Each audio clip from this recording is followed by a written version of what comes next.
If you thought that the only update you could get about the Ripple versus SEC lawsuit regarding XRP was an update on the settlement or finishing of the lawsuit, oh boy, do I have a surprise for you guys today.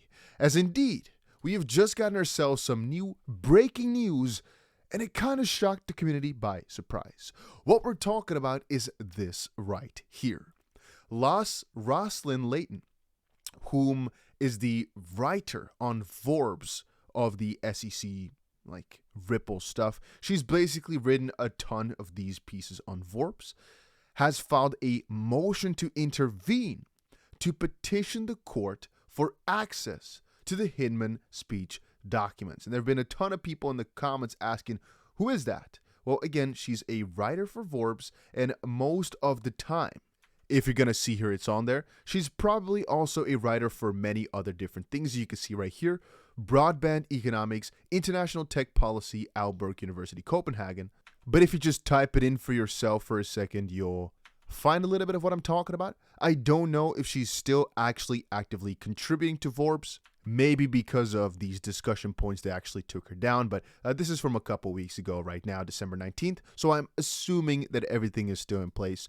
Her last article was SEC, punishing progress while rewarding confusion, which indeed has been their stance. And so she writes about all the strange parts of what is happening to XRP, but also to Bitcoin on different levels, and just in general, the misconduct of the SEC, which is why I'm so appreciative of her joining in as well now to simply put, combat all this crazy nonsense the SEC has been spouting out. Anyway, Rosalind Layton, PhD by and through the undersigned counsel, seeks to leave to intervene in this case to petition the court for access to a set of internal SEC documents relating to a speech that former SEC Director of Corporation Finance, William Hinman, gave in June 2018. On December 22nd, 2022, the SEC moved to seal some of the Hinman speech documents that it offered in support of its summary judgment motion, along with any of those documents defendants might reference in their opposition. And Dr. Layton opposes that motion.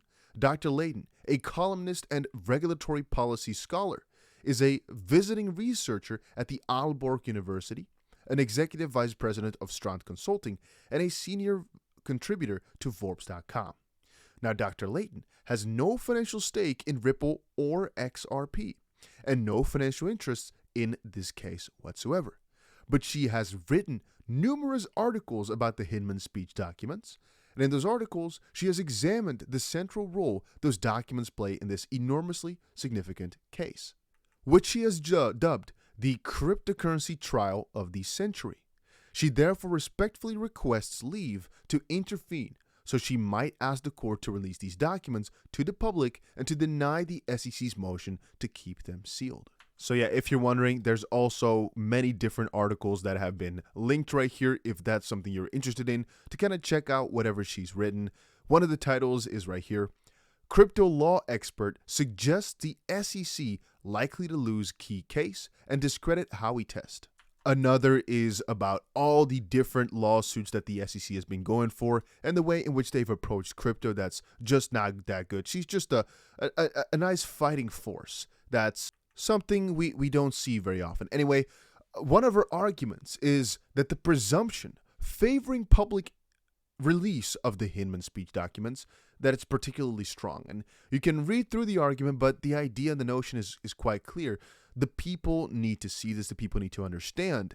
And I keep talking about the inflection point that she also mentions about when, first of all, things changed for the SEC internally, when they started thinking different about crypto, what their thought processes were. So what exactly did go through their minds to come to this understanding about what crypto status is, etc.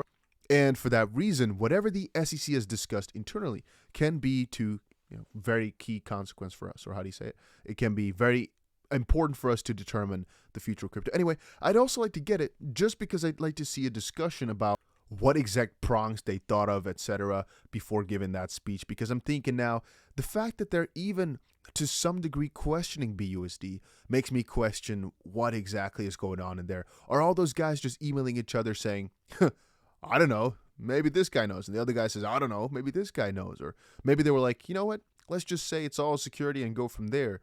Maybe there's nothing in those documents at all, but it's just important to know what they were thinking and know what they were communicating. There are no countervailing factors weighing against disclosure, which I can agree with here. I don't really see any reason as to why it shouldn't be public. Again, the SEC had two different reasons, which is why the judge was not too happy with them. If you guys don't remember, there was this very peculiar moment in one of those live hearings that we attended. I think we had like 15 or 18,000 people watching it live, but what basically happened was so peculiar.